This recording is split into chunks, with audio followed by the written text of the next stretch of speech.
Hello, everybody. Good morning, good evening, good afternoon. One more spiritual light show for us, along with Cardiac Radio, Buzz, ISF, uh, Spirited from move. Oh, Le help me movimento with the Speak French. Francophone. Yes, thank you. Tá And daqui. yeah, so we are here today, and our topic today is Let the Little Children Come to Me, the moral mission of Spiritist parenting. So today, as you can see, we do have a special guest, our dear friend, Dr. Vanessa Celoni. She she will give us some insights, her view about today's parenting challenges we have, and how we can guide ourselves and guide our children as well. So uh, let my friends here introduce themselves. So Elsa, Rossi, good evening, my dear. How are you? I'm very, very well and happy because Vanessa is here, and I feel that this room is enlightened more than ever. So, hello, Charles. Hello, Vanessa, Stevan, and dear friends from Norway that will be here with us, and other friends. So, everyone is more than welcome. So, this topic is really very important. And hello, Rubens, my friend from the Uruguay, and also fan of Vanessa. Good, my dear Vanessa. How are you, my dear? Great. I am so happy to be with you guys here because I know this program, Spiritual Light, is so elevated, so deep. The preparation you guys do, the development of the program, it's so instructional and at the same time so consoling. Thank you for allowing me to be here today with you guys. Thank you. Bonsoir, Charles. Bonsoir, hello, good morning, good afternoon, good evening. Again, indeed, happy to be here to talk about these very interesting topics in the light of the Spiritist body of knowledge, and which help us to find the way towards happiness. Good. Okay, so um, in this second week, we turn our attention to the tender of souls of children.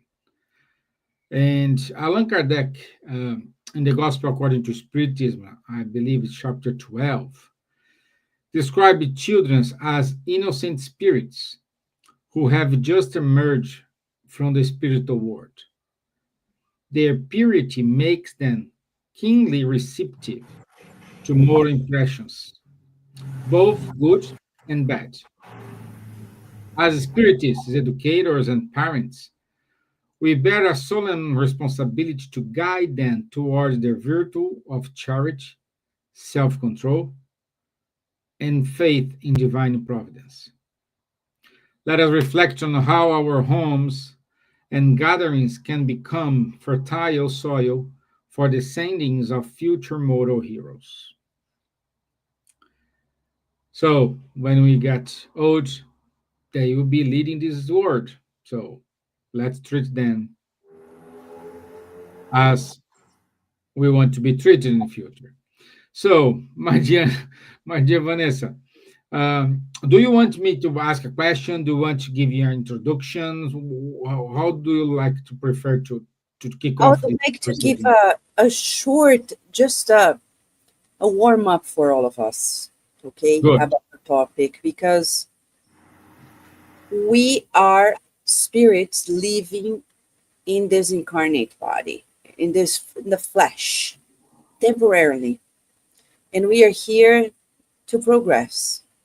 And our goal in this march to the light, as Emmanuel says in this book, in the book On the Way to the Light, is to become selfless.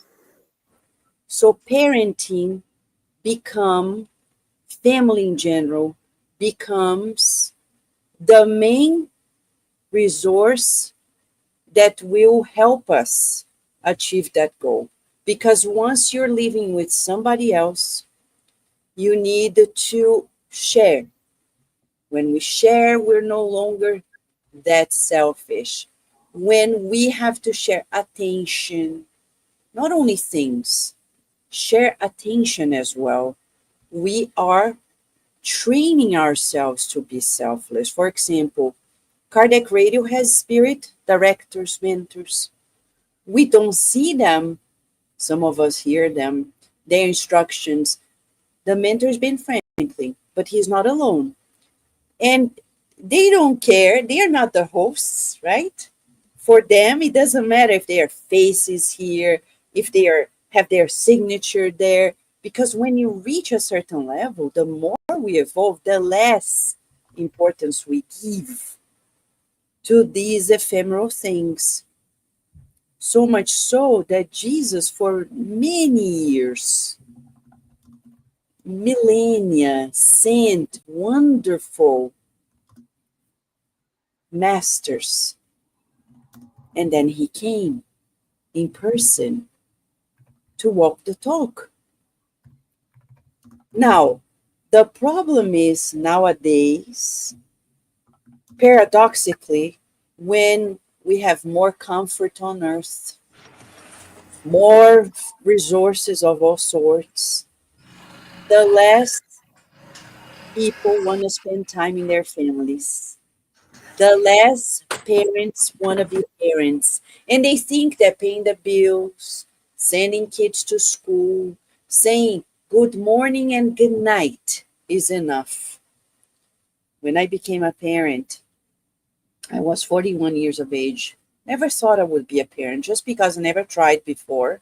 I was focused on working on the Spiritist efforts in Baltimore, Maryland. But one day when I met Carlos, I felt this feeling like I want to be a mother. Not for the sake of being a mother. I think I felt Virginia's presence. We've been friends for lives, and it was her turn to come and join us. When she came, I will never forget when I was breastfeeding her in the first week of her life at home. She never had a bottle in her life. She didn't want a bottle. She was breastfed for 2 years. And I remember sitting down, breastfeeding her. I was still working in Baltimore at the University of Maryland. We were like 100 kilometers apart, my home in Virginia and the work at the University of Maryland. And I was in a maternity leave. And I remember I was always free to ride, to drive my car, go to Baltimore, do this, do that. And suddenly I had this feeling, my gosh, I became a tree. So rooted in the soil of my house. I don't think I will ever be able to leave. And I talked to Carlos. I said, my mom, my mother-in-law were there to help us. And I said, oh my gosh, I love being a mother, but practically, what am I going to do with my life? How am I going to be able to breastfeed a baby that doesn't want a bottle at all? We tried all different methods. We even hired a nurse to help us. The nurse said, oh, you allow her to cry until she's hungry enough, she'll take a bottle. I said, I'm not going to do this with her. I remember another faculty at the University of Maryland telling me, Vanessa, don't be silly. She's going to be hungry and then she's going to drink from a bottle. I said, but I don't want her to feel that I'm not there for her. I'm not going to stress her because as a neuroscientist, I work especially in the field of stress, anxiety, and long-term effects of neonatal injury. I know it was not a physical injury, but emotionally, it was distressing. So At that moment, I confess, I started thinking about all the other parents and praying often. Mentor Joseph said, don't feel sorry for yourself, Vanessa. Think about the parents who don't know Spiritism as you know, and may make decisions based on ephemeral things to regret later in life, because you have enough information to make a decision that is important for your progress, for your family, but not everybody has. And that's when we started thinking about Spiritist parenting. We started with a website and helping one parent at a time. And later we built an app, the Spiritist parenting. And there are more resources to come, not only the app, outside as well. And in the Spiritist magazine, we make sure that every issue we release materials that will foster greater awareness for parents to parent more wisely, and especially not regret the decisions that they make. Because there was a time I was at a store here where in Virginia on me when she was a little older, and then this African American woman approached me and she said, I'm so happy to see you with your daughter. I said, thank you. And she said, you know why? Because when my children were her age, I made a decision to stay at work. And now I regret. They are adults. I regret. And I said, I'm sorry. But at least you have your grandchildren to make it up. And that's another story that grandparents nowadays also don't want to grandparent anymore. We're not talking about those who live far away from their grandchildren, those who sometimes live very close, but they say, now it's my time. So I'll stop here just as we introduce the topic and the challenges of being a parent. Good, good. Based on this, we do have our first questions, which comes from Ruben from Uruguay. And Charles, you can give your introduction and help us to answer the question from Ruben, as he asked, can a lack of boundaries in children lead to disorder and addictions? Ah, yes, it can, but it's depends basically on the children themselves. If because well, what we need also to consider in the spiritist body of knowledge is we need to reincarnate in order to progress. The spirit cannot progress uh, quickly without reincarnating. So uh, we all at the end make the decision to reincarnate because we all want to progress towards happiness, isn't it? So that's one point. So when we get a child, the child is very, kind, and it's like, by the way, Rivai, Allan Kardec was Hippolyte Rivai. He was a teacher.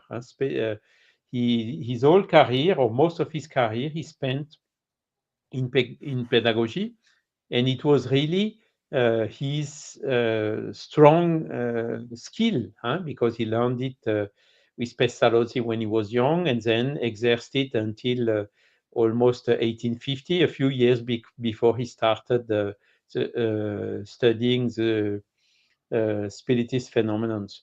So it was really his strong point, and he got a lot of additional information comforting him in all what he had as a theory on teaching and the way we should uh, um, educate the children, uh, with all these aspects coming from the spiritual world, as I just told.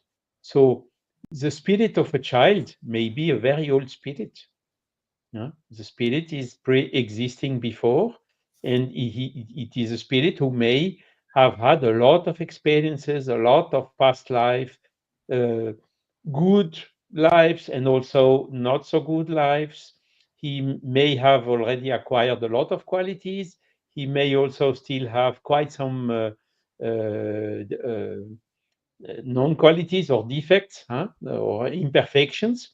And this is a very important point. So to answer to Ruben's question, uh, we don't know who is the spirit who is incarnating in our child, at least consciently, because we know it from in our inconscience, because it's an agreement which is made before we incarnate or before someone incarnates with us. We, when we are sleeping, when our spirit in the spiritual world, he then negotiates and accepts or not to receive a spirit as a child. So it's basically our choice at the end.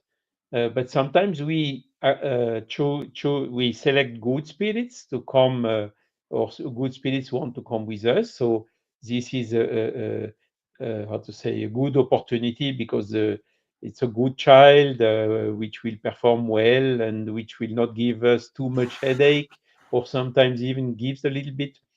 But it may also be a spirit which is not so evolved, which may give us a little bit more difficulties. And the question of Ruben is very clear. I mean, lack of boundaries means basically lack of education will not help when the spirit is not very evolved. And indeed, we may have disorders and addiction, as he writes. If it's a good spirit, we will not have. But whether or not, we don't know. We should, as Vanessa said, do our best in order to prepare the field to give to this child the best resources and the best opportunities for when it gets older, in adult or even teenager. Uh, uh, Take opportunity of this life to progress as much as possible. That's basically the mission of the parents. And it's indeed also interesting to see the young children are like a sponge. They are open. They look. They listen. They learn. And that is really the period. And Vanessa made a good choice, where we should really dedicate ourselves to it. Okay, we have a career. We need to work, or but I think now we have more and more facilities. The mother can take some. How do we tell that? In French, it's called congé parental, means you have 1 year or even 2 years or more where you can dedicate to the child and then go back to work when the child is a little bit bigger. Can be the mother, can be the father. There is no discrimination in this. So exactly to take this opportunity when the child is young, like a sponge, to throw the good seeds, to give the good example, to give the boundaries, to give the limits, to educate in simple words. And if we miss it, then when the child is, let's say, 7, 8, 9 years old, or when it gets teenager, then it's not impossible, but it's much more difficult. It needs much more effort, much more patience. So it's really very important to take the opportunity when the child is young to educate and to put these seeds that will at the end help a lot the child. And I remember, even now I'm over 60, uh, how this education my parents gave me helped me in my life. It's incredible when we think about. Uh, my father, my mother, my grandfather, my grandparents, all what they gave me was really key for me to enable to become what I became at the end. And they are all in the spiritual world right now. So I'm immensely grateful for them, and this is motivating us to do the same with our children and our grandchildren. Of course, Vanessa told, we don't even always have the time. We are not always mature, particularly when we have the children when we are still young. But okay, the important is to do our best. Can I add something? What is Charlie Vanessa pointed? Sure. Yes, please. As a mother of three and grandmother of 8, 32 years old until 6 years old, vice versa. Yes, we have, first, we know that our kids are old souls, and came to a white page again in this existence. And as a good parents or good educators or children that are educating by grandparents, etc., we should really put our word with love, with really love, but firmness. We have to be firmly saying yes, yes, or no, no, when time comes. Since early ages, since babies in the cradle, we can educate because baby is warm, feed it, everything is right, and cry, cry, cry, cry, and no problems with illnesses or ears ache, etc. And you can leave the baby crying a little bit and slowly say wait and go, and baby are growing, and 3 years old, 5 years old, they respect the time to go to bed, for instance. I always said, me and my husband, as an example here quickly, until 9 p.m., me and my husband, we were parents. After that, the children go to bed and to sleep, and we are flirting, couple that lives and have time to talk. Otherwise, we can be a slave for our kids forever. And the kids can cry, asking this, asking that, and don't go to bed, 11 o'clock, midnight. And parents say, I don't know how I can do, how can I educate? But if we say firmly with love, it's your time now, we go to bed, we do this, we do that, or we have to go out, we have to go to the city center, and put them around you, understand why they are receiving this education, because we are immortal beings, etc., etc. Since the early age, kids like to receive a truth, to receive words with the truth, to look in our eyes and say, Mom is saying something correctly. And if you want to, something wrong happens, you say, today you want to receive your pocket money, blah, blah, blah. So these kids go to school and say to other friends, oh, my mom doesn't give my pocket money because I was nasty with her. So they love to be observed, to be educated, and sometimes no means a lot for them. Otherwise, with no boundaries, can really complicate later on because the world will teach them. If you don't teach them at the home, in our gospel at the home, in our way to live, in our respectable life, etc., etc. And as an example, they copied us a lot. They are eyes of witnesses upon us.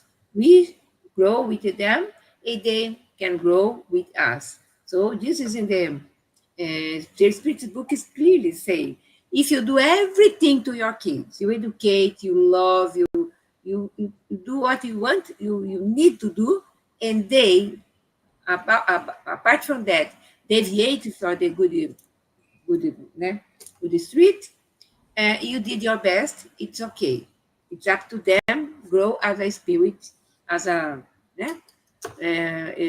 evolved spirit. So we do our best, but we never know. You can have 3 kids, one, and the two are different. The education, the love, everything, but some of them have to be partially differently. You have to spend more time with one, more time with other, and there are the one, Mama, I know now, don't need to stay with me, I can do it for you. They are like that. I'm saying something weird, Vanessa. Not at all. You said it all because you are experienced You are also the author of children's books. You have your own personal experience, and you have the spiritist literature at hand. And we would say neuroscience shows to us, it's clear. A baby is in the womb. It's not after being born, in the womb. That's where the care begins. Of course, should be before. We plan it out, prepare ourselves. That's the ideal. But the baby's in the womb. The minute I know that I'm pregnant, I customize my life around it. I see many pregnant women trying to prove that I can do it all. It's not about can do, it's about should. Yes, you can work out, you can work. I worked until my last month, driving these 100 kilometers each way to go to work. But there is a moment, you know, you have to change your pace, not because I can't, but because I need to care for this. So once, Mentor Joseph said, Vanessa, what if I tell you that you're going to take care of Princess Charlotte? That's what he told me. I said, oh my gosh, we're going to take care of her for a month? Yeah.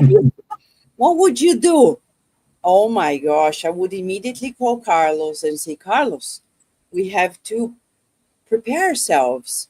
And then I started thinking, telling Virginia, telling our friends, and telling the whole community on our end, right? On their end, they're going to do what they need to do. We're going to do what we need to do. And then he asked, would you outsource the caring for Princess Charlotte? I said, no, I'll do it myself like I did for Virginia. And he said, well, but then I asked this question to people in the Spiritist side of Virginia.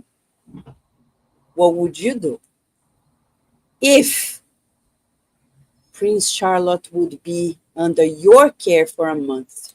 Would you go to work and Facebook the request? Is there anybody who would like to help me caring for Princess Charlotte? No, because she's a princess, right? And who said your kid is not a prince or a princess because God is the actual parent of our children? How can you dare to outsource the care of your children to people you don't know, that you wouldn't give your car for them to drive?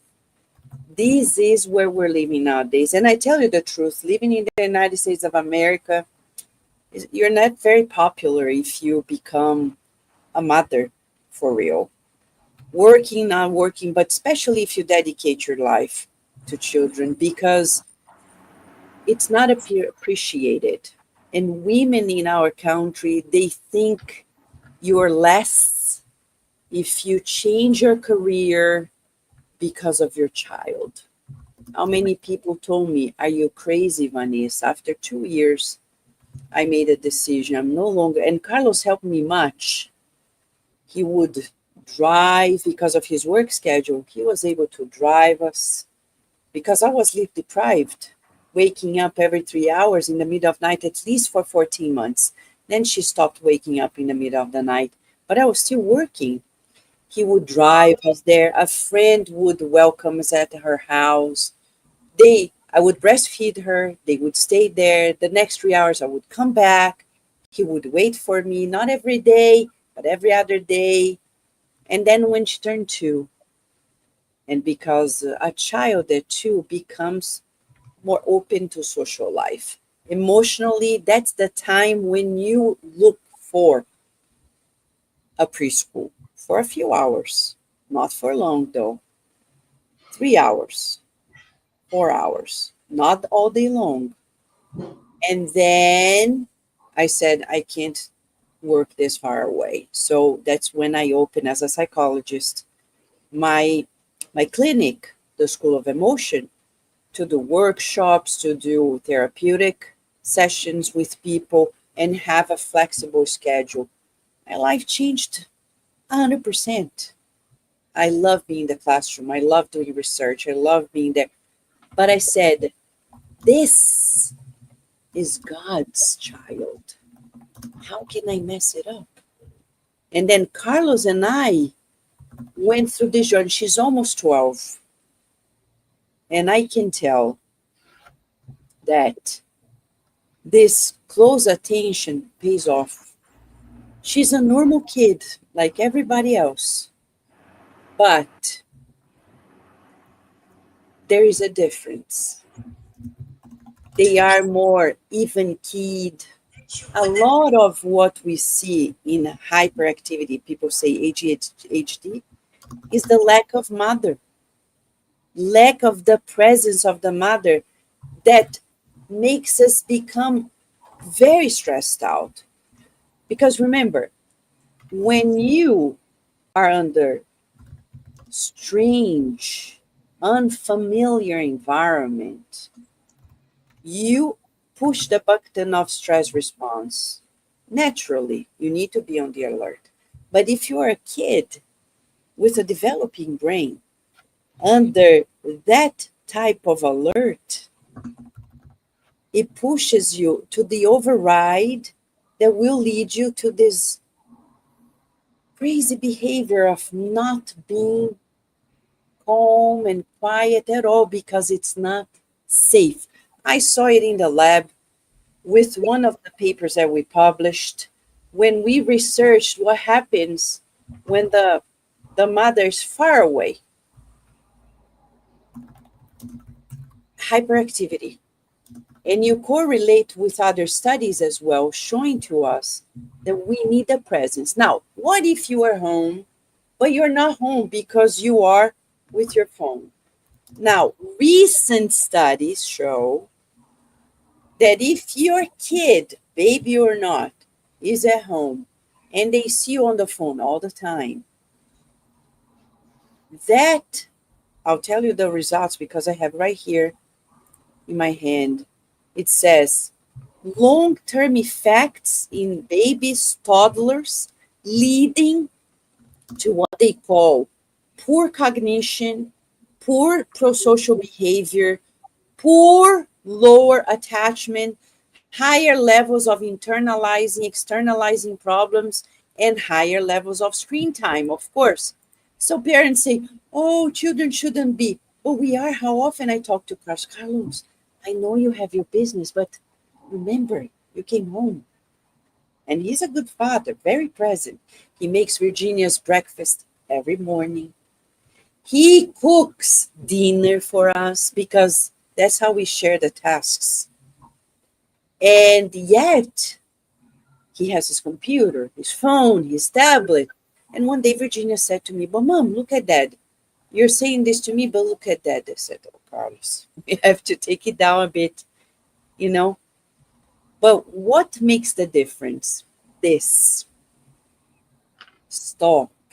You come home from work or you're picking up your child from school. In the US, it's so crazy. Majority of kids come home by themselves with the bus. They open the doors of their homes by themselves. They stay at home, many of them, by themselves, without parents, waiting for parents to come from work. And they have to figure out, because, you know, like in Virginia, in our state, there's no law that says you have to stay at home with your kid. So if something happens, you can't blame the parent because they're working and the kids, well, they had to work. There's no law that secures it. It varies from state to state. But this is outrageous, all because of money. And when Carlos and I made the decision, we knew our income would drop. Of course, we had to downsize our home. But we said, what's the point of having a bigger home, great salaries, feeling great at work, if at the end of the day, you don't see your children walking or talking, you don't teach them anything, because how much can you teach them when you get at home at 6 p.m. and they have to sleep as In the best case scenario, they sleep at 9, because nowadays you talk to pediatricians, no kid anymore sleeps at 9, unless they are little. Older kids, it's a dream if they sleep at 10. Majority of kids, like in our center, I ask them, the teams, how early do you sleep? At 10, they laugh. At 11, they laugh. At 12, they laugh. Usually at 1 a.m. Parents say go to the bedroom, they have their electronics, they don't sleep. So we're saying this because we're really in a crisis nowadays. I think we're living at the peak of parenting crisis on earth, where no longer people need to raise their kids because somebody else will. And I said to somebody the other day, do you think the people in your daycare really love your kid? Why would they? Why? Why do you expect your child to be loved by somebody whom they don't even know? If you are the father or the mother, you have the same blood, and neither that leads you to renunciation. So I would say parenting is a journey of renunciation. And if we don't want to renounce, we're going to have to do it time and again, time and again, time and again, reincarnation after reincarnation, until we learn it. But why not learn it now? Remember, in many lives, that's probably the life. We're learning to say, I will renounce my needs to favor the needs of this being that is 100% dependent on me, and the damage that we do. Since I was a teenager, I always loved working with kids in Spiritist centers, teaching them since I was 14. And at 17, I coordinated the works and in one of the institutions, Polo of Tarsans in Ribeirão Preto. And I tell you, when we came to the United States, we started the works. And I say, the Spiritist Center can be one of the best supports for parents to help mothers who are pregnant. In our center, for example, Mentor Joseph said, when Virginia is born, this center will never stop having babies. And that's been the case for 12 years. Every year we have people coming with babies, and we have several generations of them learning about Spiritism, learning that, and the parents also feeling the support in this mission that St. Augustine defines in the Gospel according to Spiritism, chapter 14, item 9. He says, the mission of parents is to connect the child to God. Connecting child to God is not teaching children to say God or say a prayer. Is to live their life to God. And this is not easy. Right?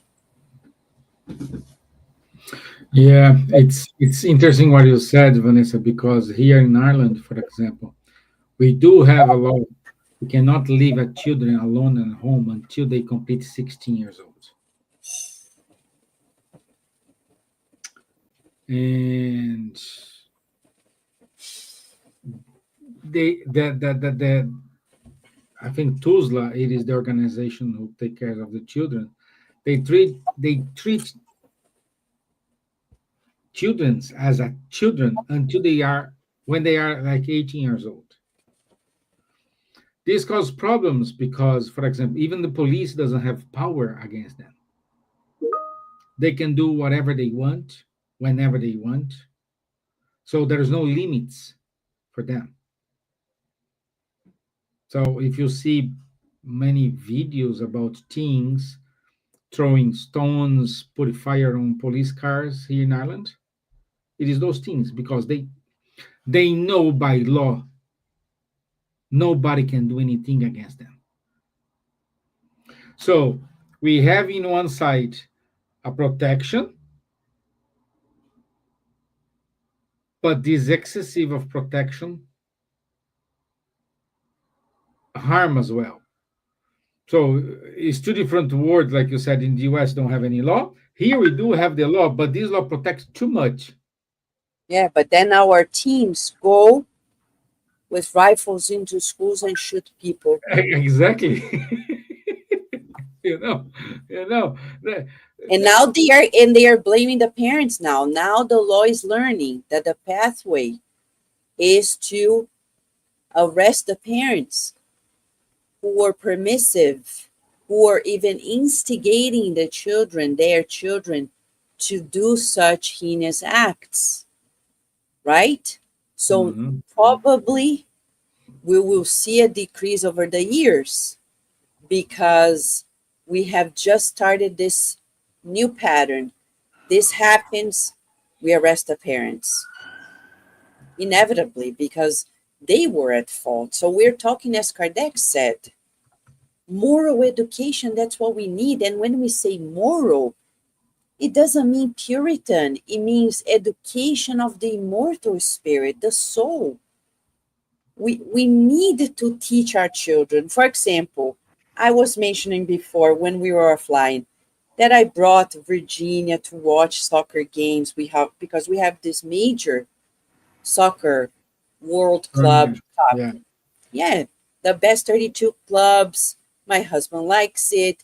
We went together and she saw it, and I said, look, it's not that we want any evil for the other team, but it's okay to cheer for your own team. It's not, because some people feel that I'm so spiritual, I don't cheer for anything. But you are on earth, and it's something about the earth.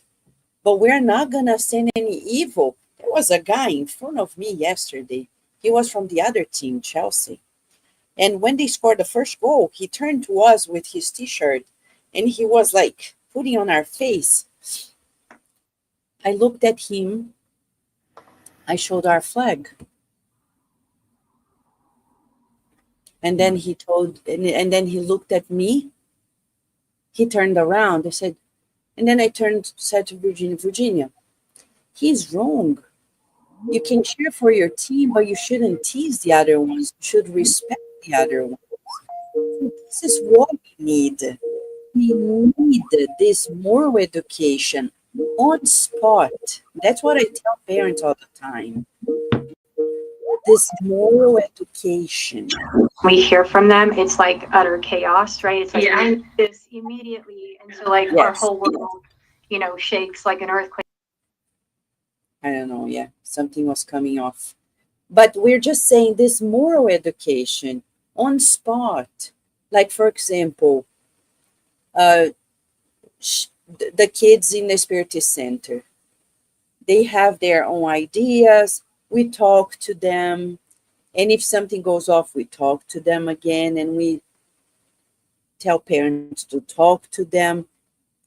Punishment is a thing of the past. It's about education. It's about consequences. There are consequences, but not punishment, because punishment doesn't fix anything. So to have this moral education that Kardec said, which is in his words, it's in the Law of Work, in his own commentary, and he says it's about acquiring new habits. So the spirits who came in our family, just like ourselves, we need to learn something new. The goal of reincarnation is profound transformation. If I stay the same, I'm not progressing at all. I need to change to the point that people are going to say, oh my gosh, you changed so much that I can't recognize you. That's the goal. I know it's hard because sometimes we hold on to our silly identities to later regret. And that's what we don't want to do. Regret. We want to finish this reincarnation, say, maybe the world doesn't recognize my choices. It's not applauding me, because I tell you, being a parent is not a beautiful thing, at least in the United States. Yeah, it's beautiful. You have children just to check a box. But being one, devoted, dedicated, like Mentor Joseph says, you're always the chaperone. They were going to the mall, 5 kids. I said, I chaperone. The mothers came and said, thank you. They said, I'm going to browse around the stores. And what did I do? I followed the kids to every place they wanted to go for 3 hours. I came home and I said, Virginia, I like your friends. They're so friendly. They're so, oh, Mom, they like you too because you participated. Because they said some of their moms would not understand why they liked this, that, and the other. I said, but thanks to you, I understand. And I'm learning. What if, and I tell you, just between us, there are days that I tell Carlos, please take over because I'm done. I need a break. Not because it's a problem, because as Elsa said, you need a break. I love to read. I'm a nerd. I love to read, to study, to write. If I could, I would eat books. Probably would have no weight gain whatsoever. But we are not here for this, to encapsulate ourselves in this. We're here to forget about what we like, what we want, and see what others need. When we talk about children, we're not talking about what they want. We're talking about what they need. It's a very different thing. I see as the question came about boundaries, and Charles mentioned Kardec, it's about this education, right? And we say, it's not about what they want exactly, but what God wants for them. And telling them, do you think God wants you to do this? Oh, I'm going to study in this school. Do you think God wants you to be there? But how am I going to know, Mom? Pray. Because there is no unanswered prayer, especially from a child. Right? Elsa, you wrote a book about prayer for children. Tell us about it. Yes, Vanessa, since my little ones were little and starting querying, doing things, blah, blah, blah, blah, blah, I used to pick the moment that they are fighting or something, shouting at each other or lying, etc. And I help them to write a story and make drawings. And I cut the little papers and I assemble a book and I sew with my hands. And they had it too. 20 years ago, they had these books in the sailing. And this was developing slowly inside my home, but other friends was as well using these tactics with my stories because it wasn't easy to find stories for kids on the spiritual side. So this book of prayers, I developed so many, I think more than 30 years ago. And of course, it's published now in 2006 in Paraguay, first in Spanish, and after that in English, and now in Portuguese, Brazil was launched, and there will be soon, perhaps, in the French. And this book make the children be included in their homes, in their social meeting with their fathers or mothers, even in the moment of prayer with the family. Because each day, each prayer is not for each day, but it's 31 prayers in different situations for grandma that is in the hospital, my little pet that is dead, passed away, blah, blah, blah. Teaching children to talk with Jesus. Not Jesus there, far from us, but Jesus beside us, in our homes, amongst our friends. That is the way that this book teach children to understand and know Jesus. And there are a special book, Vanessa, that teach a lot about when the children lost the inverted commas, their parents or dad or mother passed away, discarnate. And this book is called My First Teddy Bear. It's a wonderful tale in English. There is no in Portuguese, but only in German as well. When I launched this book in Germany, in a congress there, in English, one German person, or a man, came and said, I read your book right now. can I translate into German? You say, yes, you can translate, you can publish it. It's free for do that. And he said to me, do you know why? Because when I was 6 years old, my father died. Wow. And I didn't understand why my father died. And I didn't believe in God. No one in my home believed in God, blah, blah, blah. And no one explained where my father was going or where it was. And he said, if I had this This, book in my hands so many years ago, I did not suffer so much as I suffered. So so all the books, 27 books, most of them free of charge for download on the internet, are helping parents to educate, to talk with their children about miracles, about seeing dead people, about prayer, about the gospel in the home, about Kardec, about Chico Xavier, the last one about Chico Xavier, and so many books are really easy to download.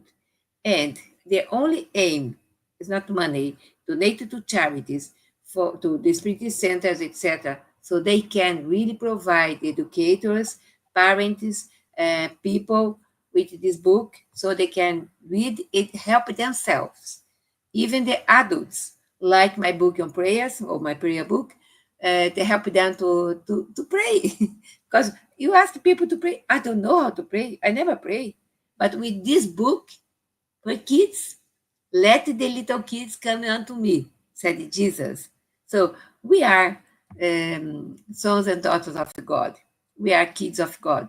So we can together do a better world if we respect our children, but educate our children, respect the society, respect other people. so true, so true, so true. And when we talk about, I would just want to share a little more about these, the science that is lately released about parenting. It's so important for us to realize that there is enough evidence telling us about the long-term effects and how important it is for parents to be present physically. And you know, the interesting aspect is that science already shows that this parenting experience changes our brain as parents as well. So we're never the same. So God's plan is so wise that as we exercise this selfless mission, we also change ourselves. We're learning to be selfless. It's not easy. It's not easy. But mostly we need to find ways to decrease parenting stress. So that's another point as well. I see one of the listeners here, Juana Mora, talking about this, the need for extended family, grandparents, if you can. Here we don't have our extended family, only through the internet, but many people have become family for Virginia. The Spiritist Center has been the extended family for her. And many of my friends there became true like aunts and uncles for her, being totally present in her life at critical times, when she goes to a recital, when she graduates, when there's an achievement or even a problem. They're present to cheer her up, even if we need spiritual treatment. This is another parenthesis. Talk to the people in the Spiritist Center and find help, because you can bring your child to the spiritual center to receive the healing, the passes, the laying on of hands, receive the counseling for the parents, and do the spiritual treatment. I'll never forget this girl. She was only 6. This is one of the cases. When we were still in Baltimore, Maryland, and her mother, she brought this kid and said, I don't know what's happening to her. She's being expelled. She has been expelled from so many times. And I said, okay, let's consult the spirit. So we did our mediumistic meeting. They left after the treatment. And then the spirit of a witch from the past, like the ones that they may not describe in the books, 2,000 years ago, 50 years later, comes and says, I'm not going to leave her alone. And then we asked why. The counselor asked, because I'm the medium too. So the counselor asked, why? Because in the past she was my apprentice, but she became so mean that now I have to find her and stay with her to block her from doing the same in this life. So they talked and talked. She was rescued. The next day, the mother calls me and said, she woke up a different girl. She became a beautiful teenager, succeeded, and overcame that what we call obsession. Obsession happens in kids as well. And the Spiritist Center is here to help. Yes, mediumship in children in the Spiritist magazine. Anybody can read it, right? Look at Erica. She has a question here. You want to answer that question? Sandwich generation. I don't know that sandwich generation. It's like when you're caring for your kid and you have a sick parent at the same time. Okay. This happens more and more now because we have the children also later than formerly. So there is a bigger gap between the generations. I mean, difficulty is rising, but we never get difficulties which are beyond our capability to fix them. It may be difficult, harsh, it may cost efforts, sacrifices, as Vanessa told, but it's part of our mission, so we are capable to do it. And remember that book, Charles, by Chico Xavier, the Sex and Destiny, right?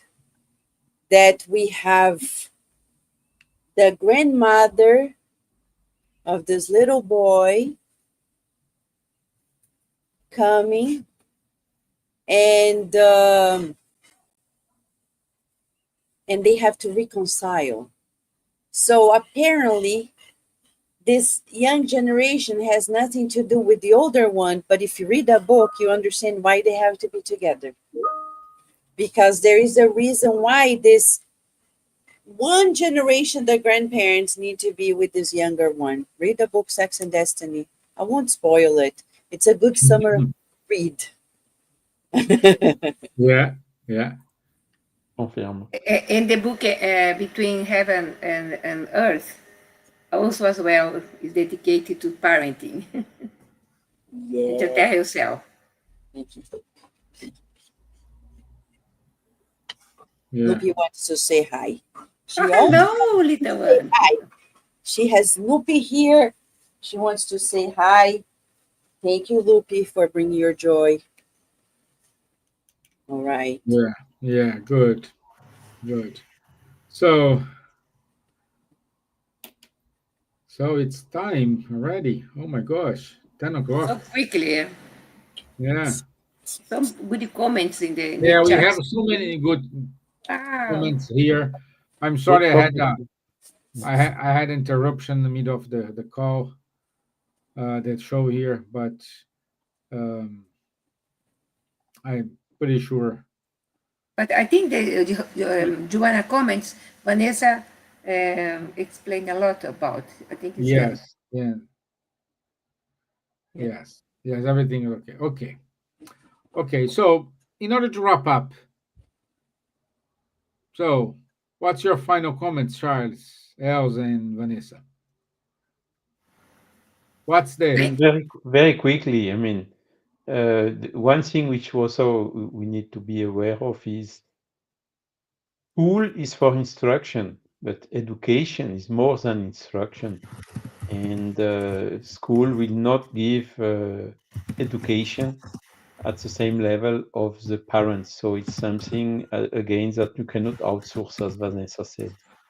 But okay, I mean, there is a lot more to say about it, and don't hesitate to come with more questions. We will give a look from time to time and answer you. So many thanks for being present and for your attention. Thank you. Elsa, you want to say something? Yes, I wanted to invite you if you want to read in my books. You can download or read in tablets for kids, etc. at www.elsarossi.com. And thank you for being with us. All right. All right. So we want to thank everybody. And for parents, remember Cardiac Radio's YouTube channel. We have playlists for cardiac for kids, Cardiac Radio for kids. We have Cardiac Radio for teens. We have specific playlists for parents as well, and the app Spiritist Parenting, which is free of charge as well. Resources that lead us to more resources so we can educate safely. And remember, I'm learning too, but no matter, what is our ego, right? It's nothing. At the end of the day, we're all children of God. So let the love for your children, crush your ego. Will be happier, so much happier. I wouldn't trade a Nobel Prize as a scientist for the learning journey of being a mother. And thank you, friends, for Spiritism, for this wonderful program. By the way, I quickly went to Cardiac Bot and I asked, tell me about the program Spiritual Light at Cardiac Radio. I did a screenshot I'll send to you because it did a great summary about what the program is. And in Cardiac Bot's words, it's informative and consoling. What else can you tell? Thank you. Good. Thank you. And so just give this the announcements.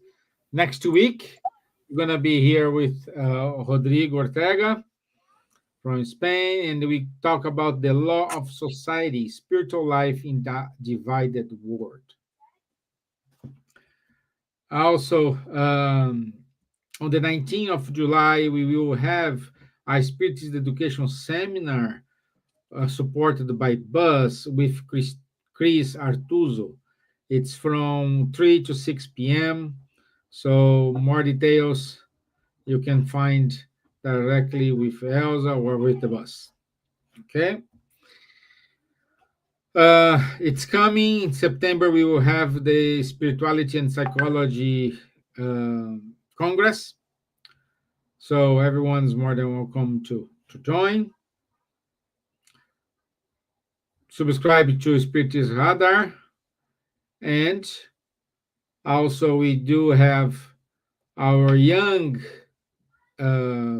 team conversation every Thursday from 6:45 to 7:45 on Zoom. This is held by the Solidarity Group in the UK. If you need more details, Elsa and Buzz can give you the link and everything you need to join this free and no requirements conversation needed here. Also, Spiritist Magazine, keep listening Cardiac Radio, try our Cardiac Bot. So the link is there, it's on ChatGPT. So you have no excuse to get to know more about Spiritism. Okay, so, and this is it from us. Thank you so much for your time. Vanessa, it's always a pleasure to have you here. Thank you for this opportunity you gave to us, like, I don't know, 5-6 years ago. I don't know, I don't remember how many years ago. And Charlie's always wonderful to have you, and Elsa. Thank you. I thank God every day to have you back. And Very Stevan. much. Okay. Thank you, my friends. See you next week. Thank you. Bye-bye. Bye. Thank you.